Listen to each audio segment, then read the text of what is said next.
오늘 우리가 읽은 본문을 가지고 기억하라는 제목으로 함께 은혜를 나누고자 합니다. 우리는 특별한 순간을 기억하기 위하여서 기념일을 만듭니다. 그래서 태어난 날을 기념하기 위해서 생일을 우리가 만들고, 결혼을 기념하기 위해서 결혼기념일, 또한 지난 월요일 3.1절과 같이 국가의 어떤 큰 일들을 기억하기 위해서 국경일을 만들기도 합니다. 이러한 기념일을 만드는 이유는 그런 특별한 순간을 우리가 잊지 않고 계속해서 기념하여서 그날의 어떤 특별한 순간들을 기억하자라는 의미로 기념일을 만듭니다. 그런데 만약에 우리 주변에서 정말 중요한 우리들의 기념일을 기억하지 못한다면 어떨까요? 아마 굉장히 서운할 겁니다. 예를 들면 우리 식구들이 내 생일을 전혀 몰라요. 생일에 미역국도 없고 케이크도 없고 선물도 없다. 결혼했는데 배우자가 결혼기념일도 전혀 모르고 있다. 정말 중요한 순간에 그런 기념일을 모른다면 아마 이 사람들이, 이 가족이, 이 사람이 정말 나를 사랑할까? 정말 내가 어떤 존재인가? 그런 의심을 하기도 할 거예요. 근데 반대로 모든 기념일마다 정말 잘 챙겨주는 사람이 있다면 아마 그걸 통해서 우리들은 내가 사랑받고 있다라는, 내가 관심받고 있구나라는 느낌을 받게 될 것입니다. 그만큼 이 기념일이라는 것은 우리들의 관계에 있어서, 사람과 사람의 관계, 또 국가와 국민의 이런 관계에 있어서 굉장히 중요한 역할들을 합니다. 오늘 본문에서도 중요한 사건을 위한 기념에 대하여서 이야기하고 있는데, 하나님께서는 이스라엘 백성들이 요단강을 건넌 사건을 기념하라라고 말씀하시고, 이스라엘 백성은 또 하나님 말씀에 순종하는 내용이 오늘 우리가 읽은 본문의 내용입니다. 그렇다면 하나님께서 요단강을 건넌 이 사건을 왜 기념하라고 하셨고, 이 백성들의 순종이 무엇을 의미하는지 함께 오늘 말씀을 통해 나누고자 합니다. 우리가 살펴보고 있는 이 여호수아서에는요, 독특한 구조가 있습니다. 말씀이 전개되는 이제 내러티브라고 하는데, 이 내러티브 구조에서 하나님이 이스라엘 백성들에게, 특히 여호수아에게 명령하시고, 이 백성들은 하나님의 말씀에 반응합니다. 그러니까 순종으로 하나님 말씀에 반응합니다. 그래서 하나님이 명하시면 이스라엘 백성들은 그 반응으로 순종하고 하나님의 뜻을 이루고, 이러한 반복적인 패턴들이 발견됩니다. 오늘 지난주 설교에서 우리가 함께 살펴봤던 것처럼 요단강을 건너기 위해서 하나님께서는 여호수아에게, 제사장들에게 언약궤를 메고 백성들보다 앞서 요단강을 밟게 하라. 그러면 요단강이 갈라서 건너게 할 것이다. 백성들은 그 언약궤를 따라서 강이 갈라지면 강을 건너라. 이렇게 명하셨죠. 그래 어떻게 합니까? 제사장들은 즉시 그 말씀에 순종하여서 언약궤를 가고, 백성들도 순종하여서 언약궤와 거리를 두고 강이 갈라졌을 때 요단강을 건넙니다. 그리고 다 건너고 난 이후가 오늘 우리가 읽은 이 말씀이에요. 그런데 하나님께서는요, 이 요단강을 건너자마자 이스라엘 백성들에게 또 다른 미션을 주십니다. 그 미션의 내용이 오늘 본문 2절 3절 말씀인데, 우리 다 같이 한번 2절 3절 말씀 봉독해 보겠습니다. 시작. 백성의 각 지파에 한 사람씩 12사람을 택하고 그들에게 명령하여 이르기를, 요단 가운데 제사장들의 발이 굳게 선 그곳에서 돌 12를 택하여 그것을 가져다가 오늘 밤 너희가 유숙할 그곳에 두게 하라 하시니라. 아멘. 하나님이 주신 미션은요, 제사장들이 지금 선 그 요단강 한가운데에서 돌 12를 각 지파별로 한 사람씩 취하여서 12를 가지고 그들이 유숙할 곳에 세워두라라는 말씀입니다. 그러니까 하나님께서는 이것을 통하여서, 이 돌들을 통하여 이스라엘 백성들이 하나님의 말씀에 순종하여 이 요단강을 건넌 이 사건을 기념하라라고 말씀하고 있는 것입니다. 그러면 하나님께서 이 돌들을 통하여서 무엇을 기념하기를 원하셨는가 함께 살펴보려고 하는데요. 첫 번째, 하나님께서 이 돌들을 통해서 기념하고자 했던 것은 전적인 하나님의 인도하심입니다. 이스라엘 백성들이 하나님의 인도하심으로 말미암아 사실 이제 계속해서 출애굽부터 해서 이 요단강을 건너 수 있었습니다. 만약에 하나님의 인도하심이 없었다면 이스라엘 백성들은요, 출애굽할 수 없었을 것이고 출애굽 이후에 홍해를 건널 수도 없었을 것입니다.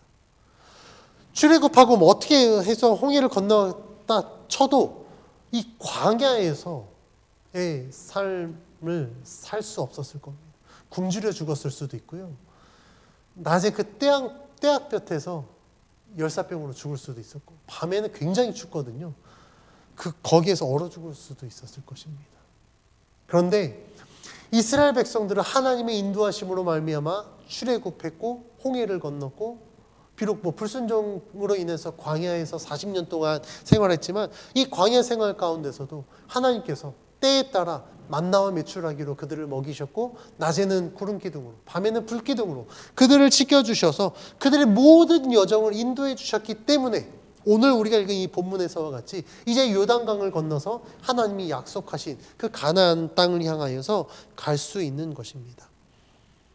그러니까 하나님의 인도하심이 없었다면 어떤 것도 이루어질 수 없는 이 모든 상황들 가운데 하나님은요, 내가 너희를 인도한 너희 하나님이다 라는 그 사실을 기념하기 위해서 이 돌들을 취하여 세우라라고 말씀하신 것입니다. 이스라엘 백성을 향한 이 하나님의 인도하심은 곧 하나님의 은혜라고 할 수 있습니다.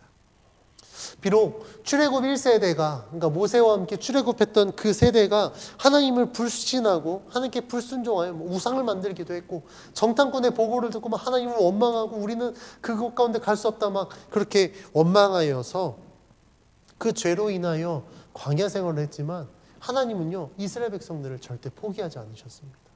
니네가 내 말 안 들어? 니네가 감히 나를 안 믿어? 야, 그럼 필요 없어! 이렇게 이스라엘 백성을 내치지 않으셨다라는 거예요. 그럼에도 불구하고 하나님은요, 그들에게 하나님이 하신 그 약속을 이루시기 위해서 그들을 인도해 주셨습니다. 죄를 지었을 때는 그들을 회개하게 하셨고, 그들이 막 불평불만할 때는 그들의 필요를 채우셔서 그들에게 하나님의 은혜를 깨닫게 하셨습니다. 그래서 하나님은요, 이 이스라엘 백성들에게 하나님이 약속하신 것을 이루어 주시면서 그들을 인도하여 주시면서 하나님의 은혜들을 보여주셨습니다. 우리가 지난주 본문에서 함께 나눴던 것처럼 이스라엘 백성은 하나님 말씀에 순종하였기 때문에 요단강을 건널 수 있었습니다. 하나님이 말씀하신 대로 제사장들이 언약궤를 메고 요단강을 밟았더니 강이 멈췄고, 또한 백성들은 언약궤를 따라 요단강을 무사히 건널 수 있었습니다. 이스라엘 백성이 하나님의 말씀에 순종했을 때 그들은 하나님이 약속하신 대로 이루어지는 이 은혜들을 경험하게 된 것입니다. 만약에 하나님의 인도하심이 없었다면 이스라엘 백성이 요단강을 건널 수 있었을까요? 아마 불가능했을 것입니다. 하지만 하나님은요, 이스라엘 백성들에게 약속하신 대로 반드시 이루어 주신 것을 보여주시면서 하나님의 그 은혜들을 경험하게 하셨습니다.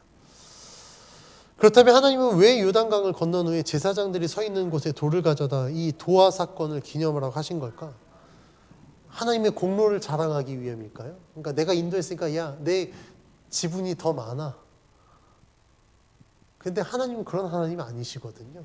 하나님의 공로를 하나님이 막 생색내려고가 아니라 그 돌들을 기념하여서 하나님이 이스라엘 백성들에게 내가 너희들과 언제나 함께하여 너희들을 인도하겠다라는 그 약속을 상기시켜주기 위해서 돌을 세우신 거예요. 그러니까 이스라엘 백성들이 막 하나님이 정말 나와 함께 하시나? 정말 나를 인도하시나? 막 이런 의심이 들 때마다 그 세워진 돌을 봤을 때, 아, 맞다. 하나님이 우리를 이렇게 인도하여 주셨지. 하나님이 약속하신 것을 반드시 이루시는 분이시지. 그런 믿음이 연약해질 때마다 그 돌을 보라는 거예요. 그리고 하나님의 인도하심을 믿고 신뢰하라라는 겁니다. 하나님의 인도하심은 그런 단회적인 사건으로 끝나는 것이 아니라 이제부터 지금까지, 또한 지금부터 영원까지 계속해서 이루어지고 있다는 사실을 기억하게 하기 위해서 이 돌을 통하여 요단강 도화 사건을 기념하라고 말씀하신 것입니다. 하나님은요, 여호수아 1장 5절에서 하나님의 백성에게 절대 떠나지 아니하며 버리지 않겠다고 약속하셨고, 9절 말씀에서는 너희들이 어디로 가든지 내가 너희와 함께하겠다라고 약속하여 주셨습니다. 하나님이 계속해서 이렇게 강조하신 이유는요, 하나님은 하나님을 믿고 신뢰하는 주의 백성들 절대 떠나지 않으시고 그들과 함께하여 주셔서 그들을 지켜주시겠다라고 약속하셨기 때문에 우리들이 그 약속을 믿고 순종하면 하나님의 인도하심을 경험할 수 있다는 것을 계속해서 상기시켜 주시는 것입니다. 사실 이 약속을 직접 받은 여호수아와 출애굽 2세대 백성들은 하나님의 약속을 전적으로 믿고 신뢰할 수 있었을 거예요. 왜냐하면 본인들이 직접 받았고 직접 경험했기 때문에. 그런데 중요한 건 무엇이냐면요, 오늘 말씀해 보니까 후일에 너희들의 자녀 세대들이 이 돌들이 뭐냐고 물어보면 뭐라고 답하겠냐는 거예요. 하나님이 말씀하신 건 하나님의 인도하심을 직접 경험한 너희들 세대에서 그 은혜가 끊어지지 않고 그 자녀 세대들 계속해서 후손들에게 하나님의 인도하심, 하나님의 그 약속을 상기시켜 주어서 너희들뿐만 아니라 너희 자녀 세대들도 하나님을 믿고 신뢰하게 하라라는 하나님의 명령인 것입니다. 그래서 우리가 구약 성경을 보면 하나님에 대해서 이야기할 때 아브라함의 하나님, 이삭의 하나님, 야곱의 하나님, 그 하나님을 계속해서 강조하는 이유는 그 아브라함이 그 약속을 받았습니다. 그 아브라함 대해서 약속이 끝나는 것이 아니라 하나님의 그 약속은요, 아브라함, 그의 아들 이삭, 또 그의 아들 야곱, 요셉, 아브라함에서부터 우리가 복음서에 보면 예수 그리스도까지 그 모든 약속이 계속해서 그 계보를 통하여서 유효하다라는 거예요.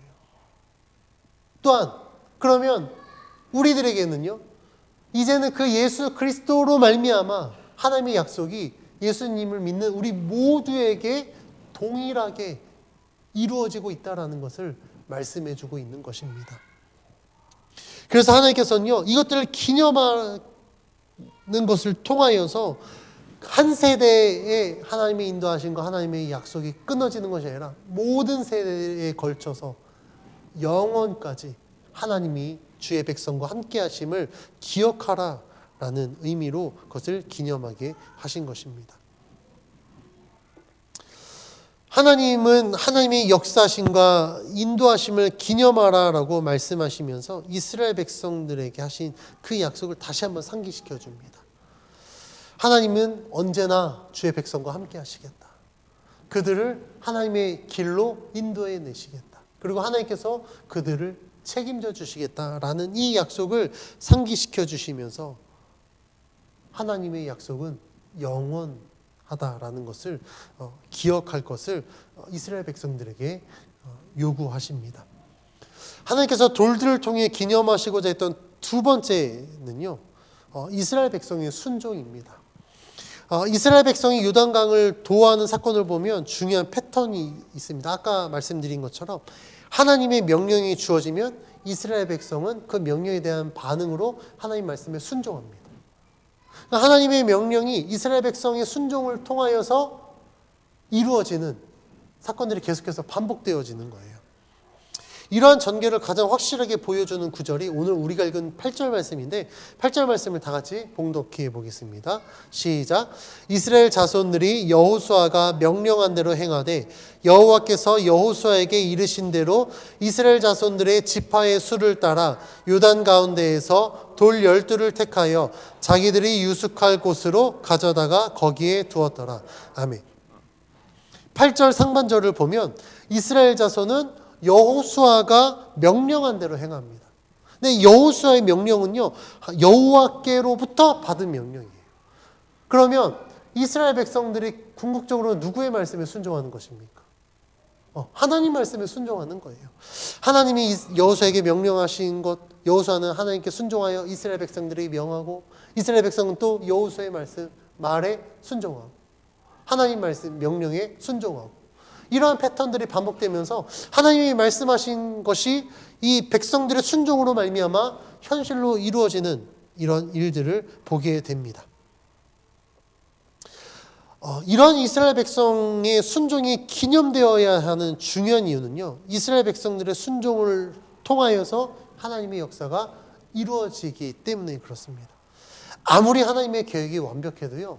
그 하나님의 능력이 뛰어나시다고 해도 그 약속을 받은 하나님의 백성들이 순종하지 않으면 하나님이 이루시지 않습니다. 하나님의 약속의 땅 누가 하나님께로부터 약속받았죠? 출애굽 1세대였어요. 모세를 통하여서 출애굽 1세대들에게 하나님께서 약속하셨습니다. 그런데 출애굽 1세대는요. 이 가나안 땅에 못 들어갔어요. 모세와 함께 광야에서 다 죽었습니다. 여호수아 갈렙 빼고. 하나님의 능력이 없어서 그들이 그 땅에 못 들어갔습니까? 아니거든요. 하나님은 얼마든지 그들을 들어서라도 가나안 땅에 들이실 수도 있었어요. 그런데 하나님 그렇게 안 하신 이유가 있었습니다. 그것은 왜 그랬습니까? 만약에 하나님께 불순종했음에도 불구하고 하나님이 약속의 땅에 들어갔다. 그러면 그 이후부터는 절대 하나님 말씀에 순종하지 않을 겁니다. 마치 그것과 똑같은 것 같아요. 부모님이 자녀를 훈계하는데 그 말로만 훈계해요. 너 이렇게 하면 혼나? 근데 안 혼납니다. 너 이렇게 하면 안 돼? 큰일 나는 거야. 그런데 아무런 제재가 없다. 그러면 애들은요. 우리 엄마 아빠는 말로만 하는구나. 우리 선생님은 말로만 하지 안 그래. 그러면 어떻게 할까요? 아주 그냥 무법천지로 자기 원하는 대로만 할 겁니다.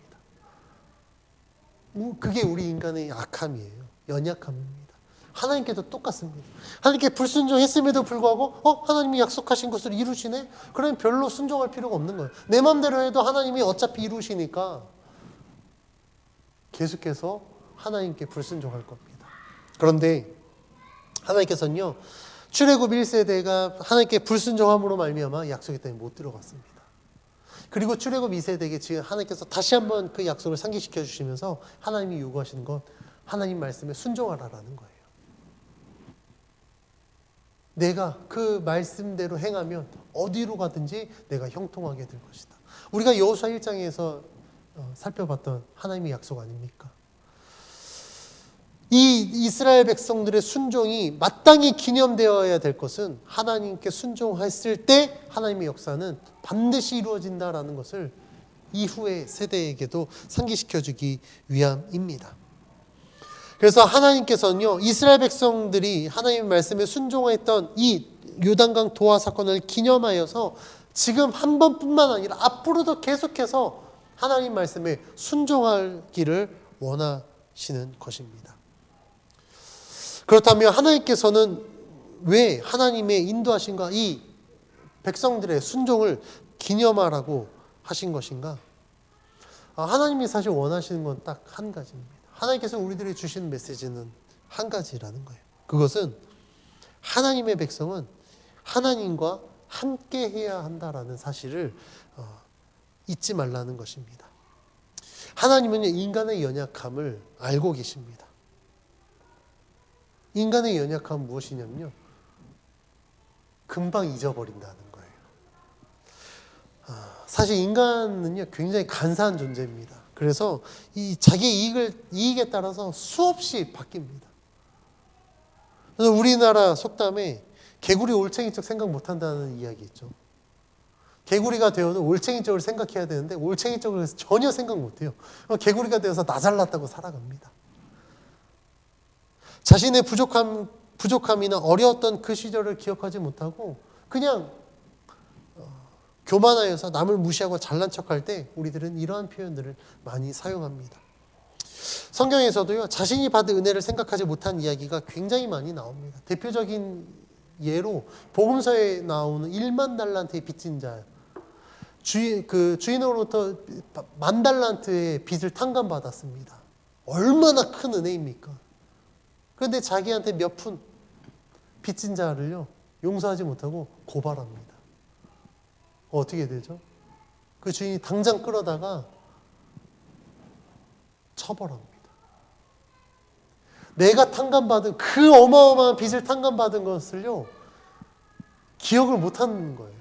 그 은혜들을 금세 잊어버리고 당장 내 눈앞에 이익을 찾으려고 그 은혜를 잊어버립니다. 이게 우리 인간의 연약함입니다.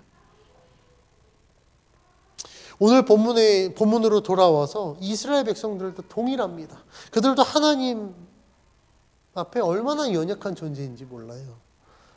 하나님이 이러한 인간의 연약함을 아시기 때문에 여호수아에게 명하여서 하나님의 인도하심과 하나님 말씀에 이스라엘 백성들이 순종한 이 사건을 기념하여서 후손들에게도 바른 신앙과 삶을 가르치라라고 요구하시는 것입니다. 하나님께서 이스라엘 백성에게 명하신 것 같이 우리들도 이런 하나님의 인도하심, 하나님께로부터 받은 은혜들을 우리는 반드시 기억해야 됩니다. 우리가 모든 것을 잘 기억하고 하나님의 인도하심을 따라 살면 참 좋을 텐데 우리들의 기억력이 그렇게 좋지 않은 것 같아요. 인간의 기억력에 대하여서 조사한 것이 있는데 인간의 기억력은 단순 기억의 경우 암기하고 20분 이내에 가장 빨리 잊어버린다고. 그리고 50%만 남고요. 2일 뒤에는 내가 외운 거 30%만 남는데요. 그러니까 얼마나 빨리 잊어버립니까? 물론 상대적으로 기억력이 좋은 사람은 조금 플러스 마이너스 될 수 있습니다. 그러나 분명한 것은 사람의 기억력에 한계가 있다라는 거예요. 그래서 이러한 인간의 한계를 연약함을 극복하기 위해서 하나님께서는요 기념하라라고 말씀하신 겁니다. 그렇다면 우리도 하나님께 받은 은혜가 있다면 그 은혜들을 잊고 살 것이 아니라 그 은혜들을 우리는 계속해서 기억해야 된다라는 거예요. 그 은혜를 기억하기 위해서 우리가 기념할 수 있는 여러 가지 방법들이 있을 것입니다. 저는 그래서 그 하나님의 은혜를 기념하고 기억하기 위해서 좀 적어 놓습니다. 제가 메모를 사실 잘 안 하거든요. 왜냐하면 제가 이제 어렸을 때는 제가 기억력이 조금 좋아요. 공부 기억력은 좀 안 좋은데 다른 기억력은 굉장히 좋습니다. 그래서 이 기억력 때문에 저희 어머니가 굉장히 힘들어 하시거든요. 막 5살, 6살, 7살 때 저한테 약속한 거 아직도 안 지키셔서 분리할 때마다 제가 왜 약속 안 지키냐고 이야기합니다. 그러니까 쓸데없는 기억력 굉장히 좋아요. 그래서 이 기억력을 제가 내가 기억력 감퇴를 하지 않기 위해서 난 모든 걸 기억할 거야. 머릿속에 담으려고 했는데 한계가 있더라고요. 그래서 어느 순간부터 좀 중요한 것들을 제가 적어 놓습니다. 그래서 종종 제가 적어 놓은 것들, 어떤 사진들, 이런 것들을 이렇게 한번 들춰보면, 그때 내가 어떤 감정으로 하나님께 기도했는지, 하나님이 나에게 어떻게 역사하셨는지, 그것들을 살펴보면요, 또 새로워요. 그리고 마치 내가 그 순간으로 다시 되돌아가서 그 순간에 마치 있었던 것처럼. 그래서 내가 느꼈던 감정, 내가 하나님 앞에 기도했던 것들, 하나님이 나에게 베풀으신 은혜들을 다시 한번 생각하면서 그랬었지. 그래서 하나님의 은혜를 다시 한번 내 안에 채우고 또 어떤 영적인 나태함이나 그런 것들이 있다면 다시 나 자신을 가다듬고 내가 하나님 앞에 다시 한번 내가 열심을 내겠습니다. 그렇게 재무장하는 시간들을 갖습니다. 그래서 삶을 추스리고 내 신앙을 추스려서 다시 한번 내가 건강한 믿음으로 살겠습니다라고 하나님 옆에 결단하고 회복하는 그런 시간들을 갖습니다. 이렇게 우리가 하나님의 은혜들을 잊지 않고 기억하는 것은 굉장히 중요합니다. 그런데 우리가 사는 우리들의 삶의 환경은 사실 쉽지 않은 것 같아요. 우리는 하나님께 받은 은혜가 너무나도 크고 귀중하지만 잊고 살 때가 참 많이 있습니다.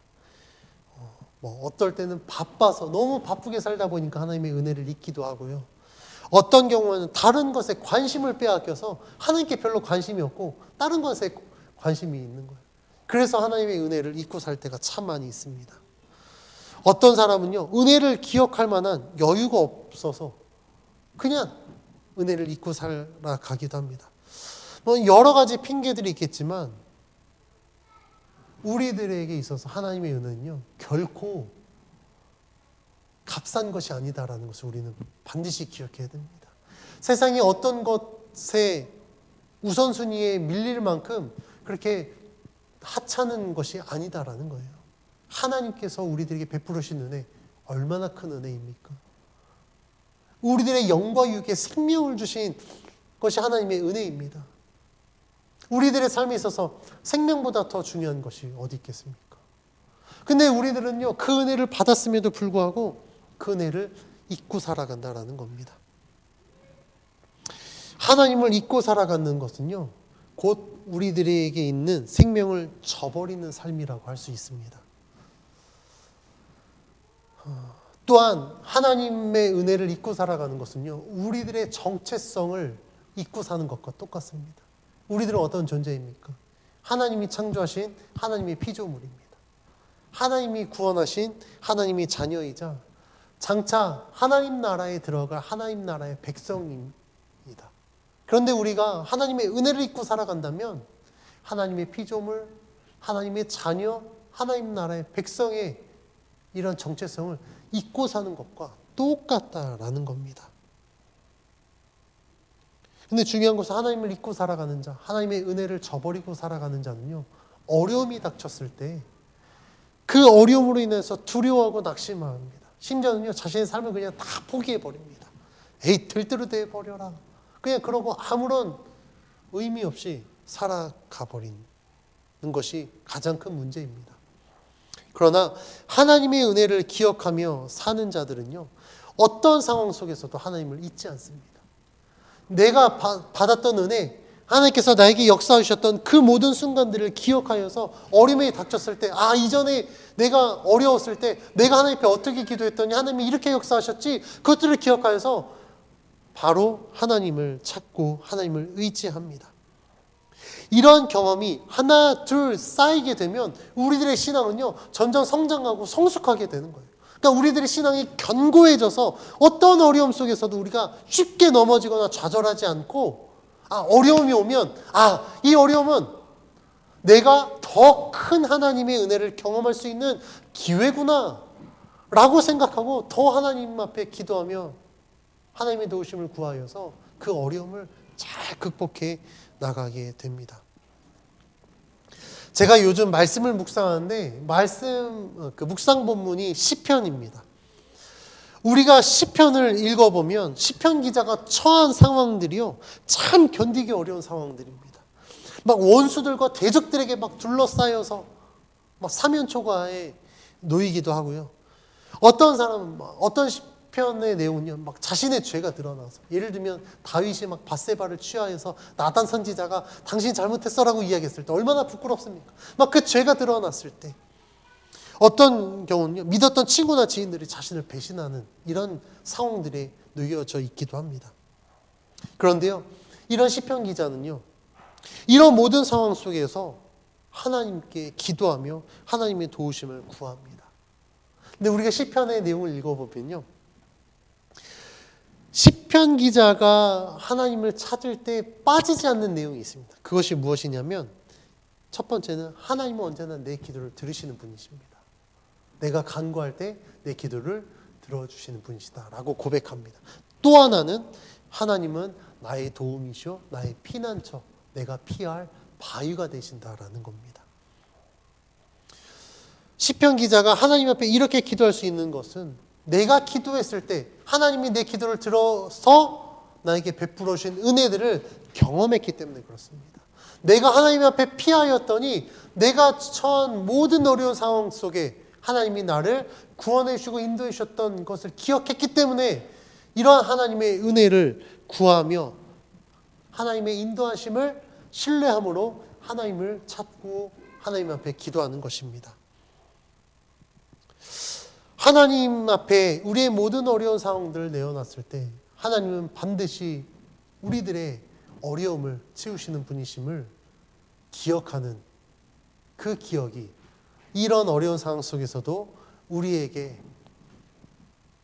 하나님을 찾을 수 있는 믿음을 주신다라는 사실입니다. 하나님은 우리들에게도 어찌 보면 이런 믿음을 요구하고 계십니다. 여러분들은 하나님의 은혜를 기억하고 기념하며 살고 있습니까? 아니면 하나님의 은혜를 잊고 살아갑니까? 먹고 사는 문제가 너무 중요해서, 아니면 내 육신이 너무 아파서, 내 마음이 너무 힘들고 지쳐서 하나님을 잊고 살아가진 않습니까? 그런데요, 중요한 것은 우리가 하나님을 잊지 않고 하나님을 기억하여 하나님의 도우심을 구한다면 하나님은 언제든지 어떤 상황 속에서도 우리와 함께하여 주신다라는 사실입니다. 우리의 기도를 들어주셔서 우리들의 모든 어려움을 하나님께서 채워주십니다. 우리의 기도를 들어주셔서 하나님께서는 우리로 하여금 그 하나님의 은혜로 말미암아 어려움을 이기고 극복하여 하나님의 은혜로 다시 일어서고 회복하고 하나님의 온전한 자녀로 살아가게 하십니다. 우리가 하나님을 믿는다면 어떠한 상황에서도 이런 하나님의 은혜를 잊어서는 안 됩니다. 이스라엘 백성과 같이 하나님이 역사하시고 인도하신 그 은혜를 기념하여서 늘 우리들의 삶 속에 함께 하시는 하나님을 우리는 기억해야 됩니다. 나에게 하나님이 행하신 일들, 하나님이 베풀으신 그 은혜와 사랑, 하나님의 인도하심을 우리가 입으로 증거하고 우리들의 삶 속에 기억하여 하나님의 살아계심을 따라, 하나님의 인도하심을 따라 살아간다면 우리들은요, 삶으로 하나님을 증거하는 복음 전도자가 되는 것입니다. 내가 하나님을 믿고 주의 말씀에 순종한다면 하나님은요, 지금도 우리와 함께 하시고 우리 가운데 역사하십니다. 하나님의 은혜를 기억하십시오. 그리고 하나님을 바라보십시오. 그리고 하나님의 뜻을 따라 살아가는 우리들의 삶이 하나님의 은혜를 누리는 하나님의 거룩한 백성의 삶이 되기를 원하고, 그 하나님의 인도하심을 증거하는 우리 모두의 삶이 되어질 줄 믿습니다.